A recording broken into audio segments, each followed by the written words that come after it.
오늘은 사이의 땅이라는 제목으로 하나님의 말씀을 함께 나누겠습니다. 20장의 위치는 저희에게 궁금증을 더한다라고 할 수 있겠습니다.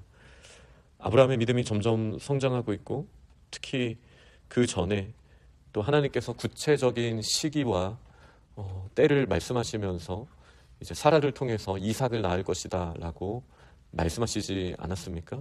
그 다음에 기록되어 있기도 하고, 또 소돔과 고모라 사건을 통해서 아브라함의 기도의 능력과 또 세속과 구별되는 이 아브라함의 기도의 그 능력이 잘 강조되고 있는 이 18장, 19장 다음에 이 20장이 나옵니다. 그리고 21장을 보면 드디어 약속의 아들 이삭이 태어나지 않습니까? 그런데 20장의 위치가 좀 당황스럽게 느껴지기도 합니다. 물론 성경이 늘 역사적 순서로 장이 배치되어 있는 것은 아닙니다. 사사기의 초반에 일어난 사건이 사사기의 뒷부분에 기록되어 있기도 합니다. 이 비느하스의 때는 이제 아론의 손자이니 사사기의 초반에 떼어야 하는데 아주 뒤에 기록되어 있다는 것도 보기도 하고, 또 창세기 10장, 11장의 순서가 바뀌어도 굉장히 자연스럽다. 온 땅의 언어가 흩어지고 민족들이 흩어졌던 10장과 그때는 언어가 하나였더라 라고 말했던 11장의 순서가 바뀌었어도 사실은 조금 더 자연스러울 수 있으니, 지금 현대적인 역사 기술에 익숙한 저희에게 어쩌면 창세기 20장은 지금 하나님께서 18장에서 1년 후에 아이를 낳을 것이다 라고 말씀하시고, 또 그 사이에 소돔과 고모라가 멸망했으며 그 사이에 사라를 임신하기 전에 그랄로 갔던 그 잠깐의 기간에 일어났다라고도 당연히 볼 수 있지만 그렇지 않게 보는 것도 가능한 일이기는 합니다.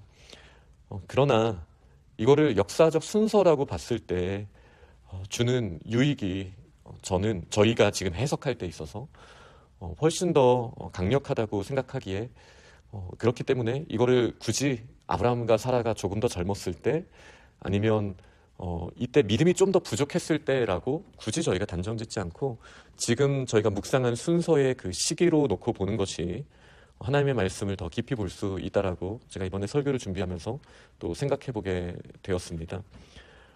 칼빈도 루터도 창세기 강해를 통해 이 본문을 말할 때 사실 생각하지 못했던 부분을 언급을 하더라고요. 그게 뭐냐면요, 사라에게 아이를 낳도록 약속하신 하나님께서 사라의 젊음과 미모도 다시 주셨다라는 이 어찌 보면 이 믿음의 관점에서 보면은 당연하게 우리가 생각할 수 있는, 우리는 태만 열어주셨다라고 생각하지만 실제로 아이를 갖고 또 낳게 할 수 있도록 젊음까지도 주셨다라고 칼빈도 루터도 그렇게 언급한 걸 보면서 하나님의 이 섬세하심과 세심하심을 우리가 충분히 느낄 수 있는 본문이라고 생각합니다. 그런데 또 생각해야 되는 게 있습니다. 젊음이 있으면 또 제가 종종 말씀드리는 거잖아요. 높은 곳에 있으면 떨어질 때 더 아픈 것처럼 그 젊음이 있었을 때의 유혹과 또 어려움도 같이 찾아온다라는 거예요. 가끔 그 어린 왕자에서 여우가 말했던 것처럼 완벽한 세상은 없습니다. 포도가 있고 사냥꾼도 없는 세상은 없는 거예요. 사라가 이제 이삭을 잉태하게 되잖아요. 그러면 잉태한 만큼의 몸에 어려움도 있겠죠. 근데 이제 젊음이 잉태하기 위한 젊음을 하나님께서 주시잖아요. 그러면 젊음이 있을 때 오는 어려움도 같이 찾아오는 겁니다. 저희는 이 부분을 좀 간과할 때가 있습니다. 만약에 우리에게 지금 물질이 없어서 이 배경도 사실 그런 배경도 생각해 볼 수 있는데, 그랄로 가고 이 아비멜렉이 있는 땅으로 갈 때는 물질적인 문제도 보통은 있거든요. 흉년이 들었거나 하는 그런 장면이 이제 계속 뒤에도 나오게 될 텐데, 그런 관점에서 봤을 때 우리가 하나님께 물질을 구할 때 저희에게 물질을 주실 수도 있는 거죠. 그런데 물질이 있었을 때 오는 어려움과 공허함도 당연히 같이 올 수 있다는 것을 저는 오늘 창세기 20장을 저희가 묵상하면서 마음에 새겨봐야 한다라고 생각합니다. 물론 전체적인 흐름을 보면 아브라함과 사라의 믿음은 점점 자라가고 있습니다. 그리고 24년이나 이 가나안 땅에서 숙성된 이 믿음의 크기를 그 누구도 가볍게 생각할 수 없습니다.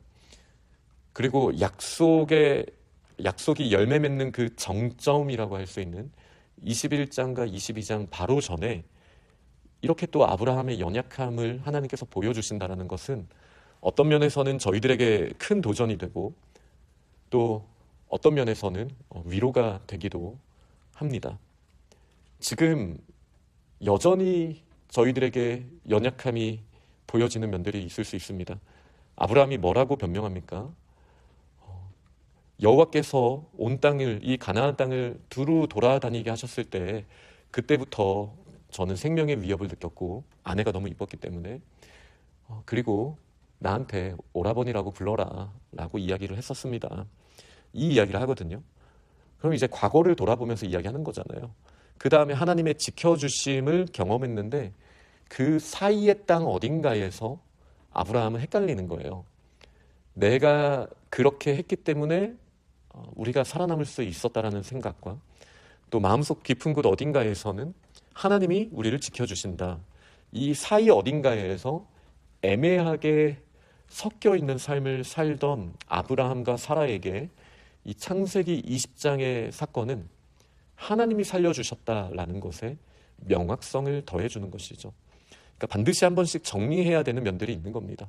그리고 제가 아까 강조드렸던 것처럼 하나님의 응답이 오기 위해서 초자연적인 역사가 일어나고 혹은 초자연적이라는 말이 너무 세다면 나의 인과관계가 아니라 하나님의 은혜에 따른 인과관계 그에 맞춰서 저희들에게 너무나 좋은 일들이 만약에 일어난다라면 그 좋은 일만큼의 책임과 그리고 그에 따른 우리가 상실할 수 있다라는 두려움도 언제든지 찾아올 수 있다라는 것을 또 젊어진 사라, 더 아름다워진 사라, 그러나 그것을 가졌을 때 더 위험해졌던 장면을 보면서 우리가 돌아보면 좋겠습니다. 이 가데스와 술 사이라고 말하는 그랄, 가데스는 그 가나안의 끝자락이라고 할 수 있고 술은 애굽의 입구라고 말할 수 있습니다. 그러니 애굽과 가나안의 사이의 땅이죠. 이 땅은 온전한 가나안도 아니고 온전한 이방도 아닙니다. 어떻게 보면 우리 크리스천들이 밟고 있는 땅들이 그럴 가능성이 큽니다. 완전히 하나님이 약속해 주신 땅만 밟고 있는 것이 아니고 그렇다고 해서 우리는 완전히 세속적인 곳을 밟고 서 있는 것도 아닙니다. 하나님이 보호해 주시는데 또 내가 보호한다라는 그런 또 생각의 기초를 양쪽 사이의 땅을 우리는 동시에 밟고 있기도 합니다. 여기 보면 네게브라는 표현이 있는데 네게브는 굉장히 그 광야와 같은 곳이잖아요. 근데 그 네게브에서 그랄은 오아시스 같은 곳입니다. 나중에도 이제 우물들이 창세기 26장을 보면 우물들이 터져 나오는 곳. 이전에 아브라함, 지금도 아브라함에게 네가 보는 땅에 네가 거하라라고 하는데 아브라함도 우물을 터뜨렸던 곳. 그곳이 바로 이 그랄이지 않습니까? 그러니 상실과 풍요가 있는 그 사이 어딘가의 땅입니다. 지금 저희들이 살아가는 인생이 저희는 이 그랄과 같은 곳에서 살 가능성이 큽니다. 이 사이 어딘가의 땅에서는 세속의 왕 아비멜렉, 이거는 바로처럼 왕을 지칭하는 표현입니다. 이 지역의 왕을, 이 멜렉이라는 말이 왕이니까요. 그러니까 뭐 왕들의 아버지라고 해석할 수도 있고 나의 아버지는 왕이다라고 해석할 수도 있습니다. 그러니 세상의 왕 아비멜렉이 있고 그리고 진짜 왕 하나님이 계신 곳, 우리가 그곳을 밟고 있지 않습니까? 또 우리 몸은 어떻습니까? 어떤 면에서는 지금 89세와 99세의 사라와 아브라함의 몸을 가지고 있으면서도 그런데 하나님의 약속에 따라 잉태할 수 있도록 다시 젊음을 주시는 강권적인 은혜를 누리기도 하는, 그러나 한쪽으로 봤을 때에는 여전히 99세, 89세의 몸을 가지고 있는 그 사이 어딘가의 땅에서 우리는 살고 있어요. 그렇다면 오늘 말씀이 주시는 거는 너무 명확하지 않습니까? 그 사이의 땅에서 우리가 믿음을 들면요, 하나님이 주신 그 모든 것이 넉넉함으로 우리에게 적어도 우리 마음에서부터 시작이 되고 열매를 맺게 됩니다. 정말 말 그대로 그랄처럼 저희는 광야와 같은 네겝에서도 우물을 경험하게 됩니다. 세상에 도도 없는, 아브라함이 생각했던 게 그거잖아요. 하나님을 두려워함도 없는 곳에서도 하나님이 꿈에서 나타나셔서 현몽을 해주시고 아브라함을 이제 성경 최초로 선지자라는 말이 나오게 하시는, 아브라함은 선지자다, 나비다, 이렇게 말씀을 하시면서 그가 너를 위해 기도하면 너도 복받을 수 있다, 이 비밀을 말씀해 주시잖아요. 지금 이 사이의 땅에 있는 저희가 믿음의 눈을 들고 나는 누구인가?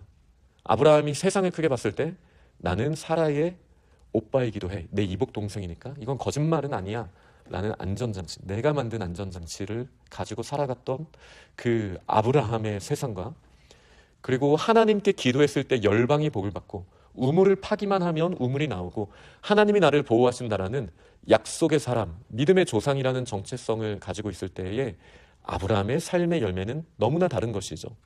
지금 하나님께서 창세기 20장을 통해서 저희들에게 주시는 이 말씀은 사이의 땅을 결정하는 것은 기후나 세상의 문화나 다른 환경 그 어떤 것이 아니라 우리의 믿음이다. 우리가 이 사이의 땅에서 하나님을 바라보는가, 세상을 바라보는가, 거기에 따라 달려있다라는 거예요. 아브라함과 사라의 믿음이 성숙하게 되었을 때 물론 하나님이 강권적으로 빚어주시긴 했어요. 그래서 24년이라는 시간이 걸렸습니다. 그런데 지나고 보니 24년이 지났는데도 세상 사람들 바라보기에 여전히 사라는 아름다운 거예요. 여전히 아름다울 정도로 우리는 이 시간이 낭비됐다라고 보지만, 그러나 하나님께서는 아브라함과 사라의 젊음도 지켜주시고, 그리고 나서 이제 하나님께서 주시는 이 은혜를 긴 시간이 필요할 때 연단받았을 때 생길 수 있는 그 믿음을 또 동시에 소유하게 되는 것, 이 얼마나 멋진 일입니까? 지금 우리는 사이의 땅에 서 있습니다. 우리는 세상과 이 땅을 같이 경험하는, 제가 너무 좋아하는 요한계시록에도 10장에도 하나님의 말씀을 이 땅에 선포하는 천사가 한 발은 땅에 한 발은 바다에 그 사이에 서서 선포하고 있지 않습니까? 지금 우리가 서 있는 곳이 바다라 할지라도 예수께서 풍랑위를 걸어오셔서 베드로를 물 위를 걷게 하셨던 것처럼 우리가 풍랑을 바라보지 않고 예수 그리스도를 바라보면 되는 겁니다. 지금 우리는 어느 사이에서 마음이 흔들리고 위협을 느끼고 있습니까? 믿음의 눈을 드시기를 바랍니다. 그리고 하나님이 베푸신 것을 바라보십시오. 지금 헷갈리는 그 사이의 땅에서 내 힘으로 내가 사라를 이복누이라고 말할 수 있는 지혜가 있어서 내가 살아남았다라는 착각을 버려야 합니다. 그리고 온전히 하나님만을 왕으로 인정하며 나아갈 때 지금도 우리에게 나비처럼, 이 선지자처럼 기도하게 하시고 기도의 열매를 기다리고 계시는 하나님의 능력이 우리가 믿음의 눈을 들어볼 때 강력하게 임하게 되고 하나님 나라의 풍성함이 우리의 기도를 통해서 나타나게 될 줄 믿습니다. 그렇게 기도로 승리하는 믿음의 용사들이 다 되시기를 간절히 축원합니다. 아멘.